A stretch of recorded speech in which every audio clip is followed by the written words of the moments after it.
Alright, so for assignment 8, I'm going to show the fog first. This is with the fog not set. So my graphic objects don't have any fog set at all, and it's going to their default values of not having fog for the max. And then for 4 and 5, we can set these fogs. And this is for the uh, start range and then for the color. And then by default, I also have the color being the midnight blue just because that's what the color is for the background. So even if you set the start and range, the midnight color will stay the same. And then for my graphic object 3, it's also texture light. So it can have fog, but I'm not going to set it. So then the box in the middle won't have fog, but then the other two will.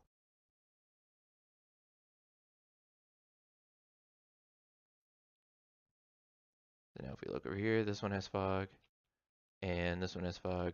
But yet if I start backing up from the box in the middle, it won't do anything. And then we can also make sure that light is being shown even when there's fog.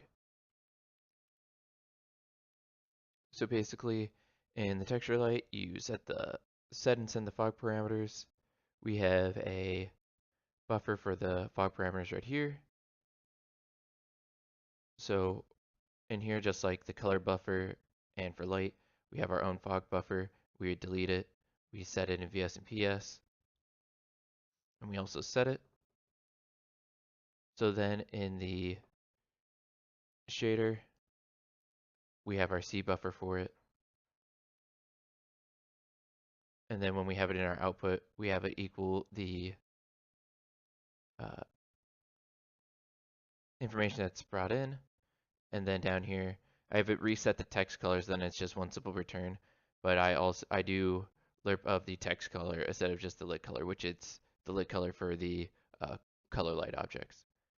And then for the graphic object, now when I hit render, since I have a graphic manager at the moment, it just goes and sets the fog parameters in here, so you don't have to do it inside the update in here. So then none of this changed when I worked on this project. And then for light and reflection, I have the plane in the mirrored area being brought up just the smallest amount because if you see that the point light and the spotlight are coming from the cube, but the point light is actually going under the wall, and at first it was showing on the plane, the brick plane on the other side. And because we had single colors, it wasn't like showing that they were mixing together. So I just brought the crate plane I have over here just by the smallest amount. So I have an offset, which is right here, which is just 0.1, just so then it hides the reflected floor. And then basically, for the scenes, I set the texture light for the spotlight and the point light with its normal position. And then for the mirror, I don't do any reflections in it. When I'm rendering the objects in the mirror, I'm doing also the reflection of these positions for the spotlights.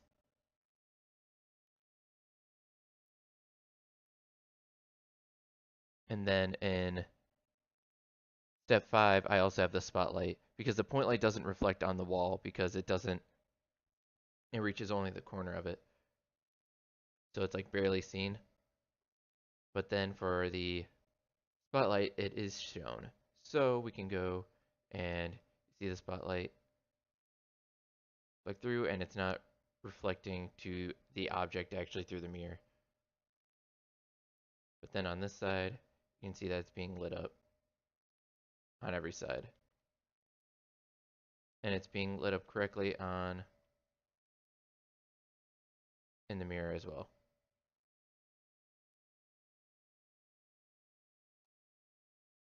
And then I do not have a further work because yeah, because of this. All right.